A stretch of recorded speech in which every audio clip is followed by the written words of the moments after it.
என் நெஞ்சில் குடியிருக்கும்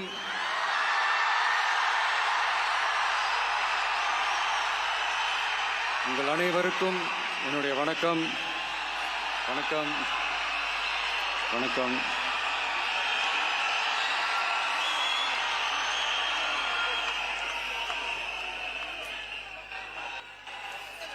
என்ன சொல்றது, எப்படி ஆரம்பிக்கிறதுன்னு தெரியல.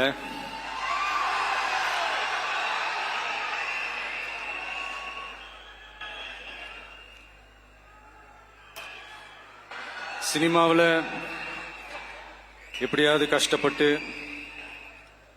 வெற்றி அடையும்னு இருந்த ஒரு சாதாரண அசிஸ்டன்ட் டைரக்டருக்கு பிறந்த ஒரு பிள்ளையா எனக்கும் என் நெஞ்சில் குடியிருக்கும்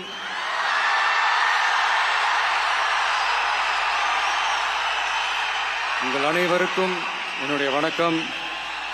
வணக்கம் வணக்கம்.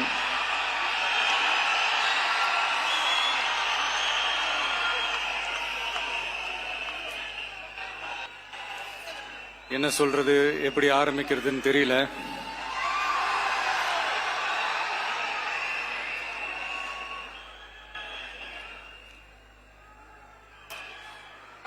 சினிமாவில் எப்படியாவது கஷ்டப்பட்டு வெற்றி அடையும்னு இருந்த ஒரு சாதாரண அசிஸ்டன்ட் டைரக்டருக்கு பிறந்த ஒரு பிள்ளையா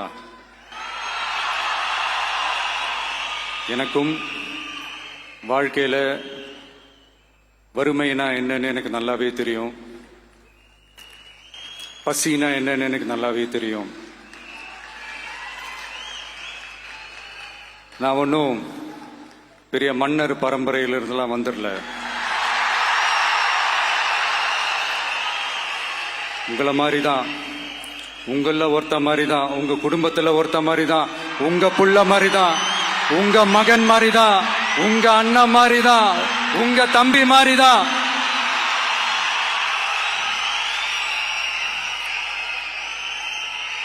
அப்படிதான் நான் உணர்றேன்.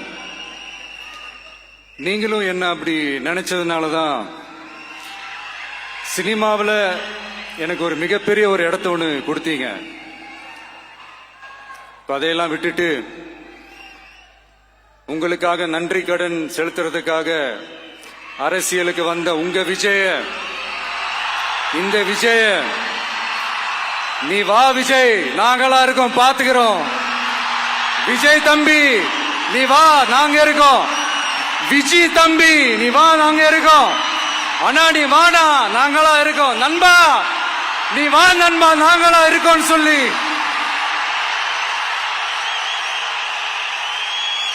அவ்வளவு அன்பா, அவ்வளவு உறவா என்ன ஏத்துக்கிட்டீங்க. இந்த நேரத்தில் இதை நான் சொல்லணும்.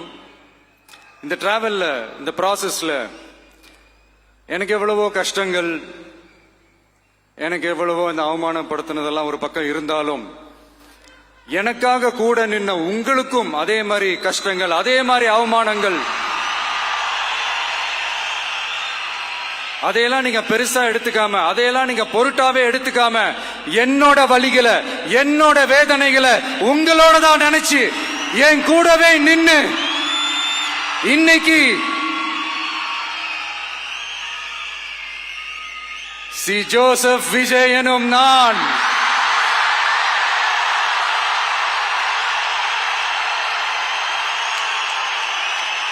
அத உண்மையாக்கி இருக்கிறீங்க. உண்மையிலே எனக்கு என்ன சொல்றதுன்னு எனக்கு தெரியல. என்னுடைய உறவுகளே, என்னுடைய சொந்தங்களே, நான் ஒன்னும் தேவ தூதன்லாம் கிடையாது. நானும் ஒரு இயல்பான ஒரு வாழ்க்கை வாழ்ற ஒரு சாதாரணமான மனுஷன்தான். நான் முன்னாடியே சொன்ன மாதிரி அது செய்வேன் இது செய்வேன்னு பொய்யான வாக்குறுதிகள்லாம் கொடுத்தவங்கள நான் ஏமாத்த மாட்டேன். எது சாத்தியமோ அது மட்டும்தான் நான் செய்வேன். இம்மிடியட்டா உங்க மனசுல ஒரு கேள்வி ஒண்ணு வரலாம், அப்ப சாத்தியம் இல்லாததை செய்ய மாட்டாங்களா செய்ய முடியாதா அப்படின்ற ஒரு கேள்வி ஒண்ணு வரலாம். இத்தனை கோடி மக்கள் என் கூட இருக்கும் போது எது வந்தாலும் பாத்துக்கலாம், என்ன வந்தாலும் பாத்துக்கலாம் அப்படின்ற அந்த கான்பிடன்ஸ் என் மனசுல இருக்கு. இன்னொரு விஷயமும் நான் இங்க சொல்லணும். இன்னைக்கு நம்ம தமிழ்நாடு கவர்மெண்ட் இருக்கிற அந்த நிலைமையை பத்தி நான் உங்ககிட்ட நான் சொல்லணும். கிட்டத்தட்ட 10 லட்சம் கோடிக்கு மேல கடன் வாங்கி வச்சுட்டு போயிருக்கிற இன்னைக்கு அந்த தமிழ்நாடு அரசு இருக்கிறப்போ, கஜானாவை சுத்தமா தொடச்சி வலிச்சு வச்சுட்டு போயிருக்கிறப்போ,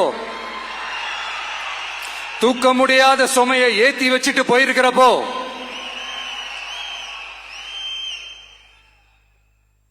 அப்படிப்பட்ட ஒரு நிலைமையில தான் இந்த பொறுப்பை நம்ம கையில் எடுத்திருக்கிறோம். உடனே நீங்க நினைக்கலாம், என்னடா இவர் ஏதோ பொறி வச்சு பேசுறாரா அப்படின்ட்டு. அப்படியெல்லாம் எதுவுமே கிடையாது. உள்ள போய் பார்த்தா தான் தெரியும் எது எந்த நிலைமையில இருக்குன்னு, என்ன இருக்கு என்ன இல்ல, எது எந்த நிலைமையில இருக்கு எது எந்த நிலைமையில இல்ல. சோ அதையெல்லாம் பார்த்துட்டு உங்களுக்கு ஒரு வெள்ளை அறிக்கையா அதை வெளியிடணும்னு நான் நினைக்கிறேன்.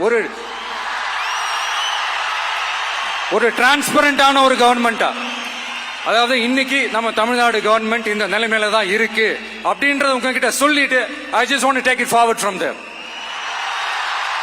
அதை தான் நான் முதல்ல செய்யணும்னு நினைக்கிறேன். தமிழ்நாட்டை பொறுத்த வரைக்கும் இப்ப யாரையாவது போய் ஏதாவது சந்திக்கணும் அப்படின்னா இந்த மூஞ்ச மூடிக்கிட்டு போய் சந்திக்கிறதோ,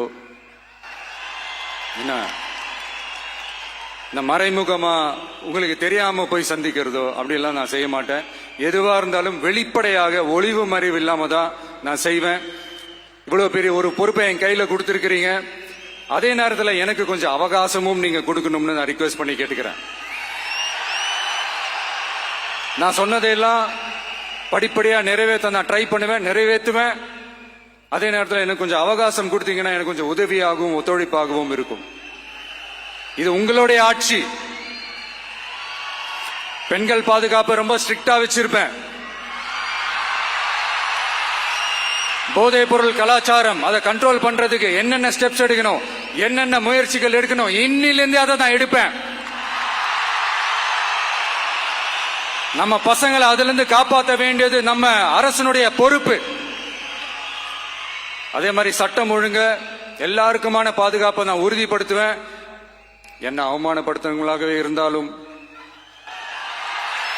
என்ன கஷ்டப்படுத்துறவங்களாகவே இருந்தாலும், அவங்களும் என் மக்கள் தானே.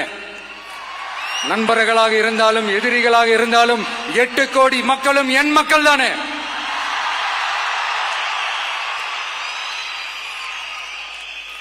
அது மாதிரி இந்த அடிப்படை விஷயங்கள், கல்வி, ரேஷன், மருத்துவம், குடிநீர், சாலை வசதி, பஸ் வசதி, இந்த மாதிரி விஷயங்கள்ல தான் என்னுடைய முழு முதல் கவனம் செலுத்தணும்னு எனக்கு தோணுது. நான் முன்னாடியே சொன்ன மாதிரி மக்கள் பணத்துல இருந்து ஒரு பைசா கூட நான் தொட மாட்டேன். எனக்கு அது அவசியமும் இல்லை. அது உங்களுக்கு நல்லாவே தெரியும். இந்த விஜய் தப்பு பண்ண மாட்டான், தப்பு பண்ணவும் விட மாட்டான். அது யாராக இருந்தாலும் சரி, என்னோட கவர்மெண்ட்ல என் கூடவே இருக்கிறவங்களாகவும் சரி விட மாட்டான். சப்போஸ் யாருக்காவது அப்படி ஒரு எண்ணம் மனசுல இருந்துச்சுன்னா, நம்ம ஜெயிச்சுட்டோம், ஒரு ஆட்டம் ஆடி பார்க்கலாம்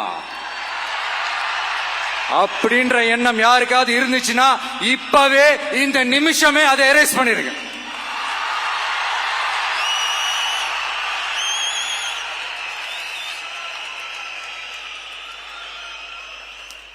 இங்க ஒரே சென்டர் தான், என் தலைமையில் உண்டான சென்டர். இந்த பக்கம் ஒரு சென்டர், இந்த பக்கம் ஒரு பவர் சென்டர், அங்க ஒரு பவர் சென்டர், அதெல்லாம் கிடையவே கிடையாது. இப்பவே சொல்லிடுறேன். பெண்கள், இளைஞர்கள், விவசாயிகள், அரசு ஊழியர்கள், ஆசிரியர்கள், உழைக்கிற மக்கள், மீனவர்கள் எல்லாருமே நம்ம டிவிக்கு அரசுல நல்லா இருப்போம், நல்லா இருப்போம், நல்லா இருப்போம். பிறப்புக்கும் எல்லா உயிர்க்கும் அப்படின்றத நம்ம சமரசம் இல்லாத அடிப்படை கோட்பாடு. சிறுபான்மை சகோதரர்களே, உங்களுக்காக நம்ம டிவிக்கு அரசு கூடவே நிற்கும். உங்களுக்கு அதுல எந்த விதமான சந்தேகமும் வேணாம். இந்து முஸ்லிம் கிறிஸ்தவர்களுக்கான முகம்தான் இந்த விஜயனுடைய முகம். அதுல 100% நீங்க இந்த விஜயை நம்பலாம். இப்படி ஒரு சூழலை ஏற்படுத்தி கொடுத்த தமிழ்நாட்டு மக்கள், ஒட்டுமொத்த மக்கள், உங்கள் அனைவருக்கும் இந்த நேரத்தில் என்னுடைய நன்றியை தெரிவிச்சு, இன்னொருத்தவங்களுக்கு முக்கியமா நான் நன்றி சொல்லணும். அது இந்த விஜய் மாமாவோட குட்டி நண்பா நண்பி.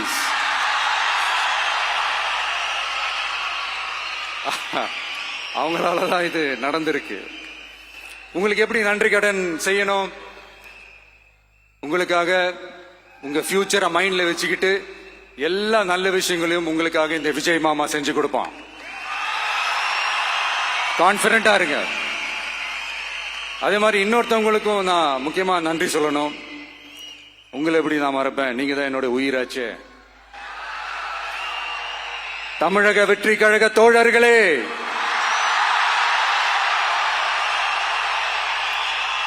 உண்மையில சொல்லணும்னா நீங்க இல்லைன்னா எதுவுமே இல்லை. என்னோட கழக தோழர்களுக்கும், கழக நிர்வாகிகளுக்கும், வாக்கு சாவடி முகவர்களுக்கும், மை டியர் வர்ச்சுவல் வாரியர்ஸ், உங்கள் அனைவருக்கும் கோடான கோடி நன்றிகள். வாங்க எல்லாருமா சேர்ந்து ஒரு ஃப்ரெஷ் கவர்னன்ஸ், ஒரு நியூ கவர்னன்ஸ் ஒன்று கொடுப்போம். This is a new beginning.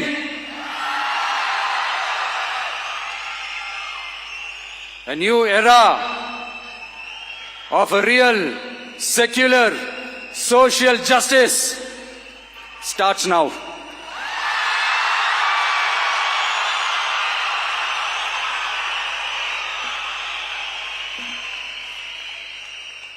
மக்கள் நலன்களை மட்டுமே லட்சியமாக கொண்ட நமது அரசுக்கு பக்கபலமாக நின்று ஆதரவை வழங்கியுள்ள காங்கிரஸ் பேரியக்கத்தின் தலைவர் மதிப்புக்குரிய திரு மல்லிகார்ஜுன் கார்கே அவர்களே, பாராளுமன்ற எதிர்க்கட்சி தலைவர் மதிப்புக்குரிய மை பிரதர் திரு ராகுல் காந்தி அவர்கள்,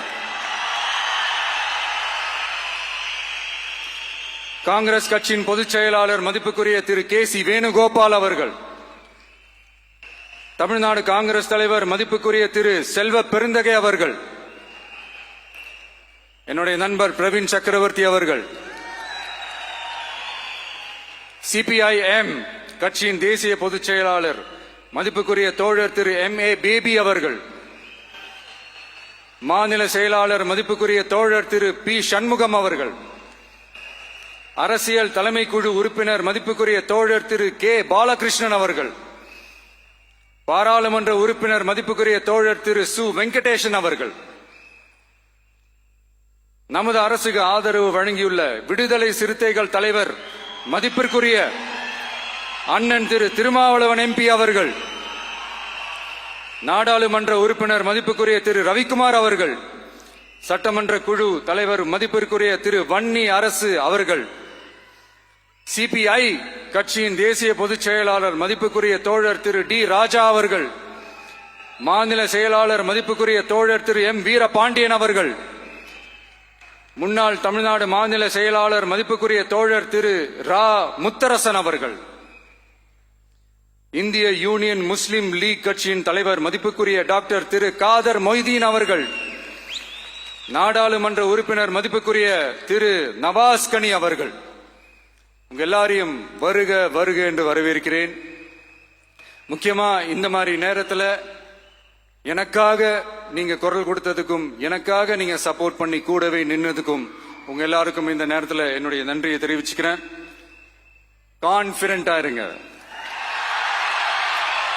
நல்லதே நடக்கும், வெற்றி நிச்சயம். மீண்டும் சந்திக்கும் வரை, இல்ல மீண்டும் மீண்டும் சந்திப்போம். நன்றி, வணக்கம்.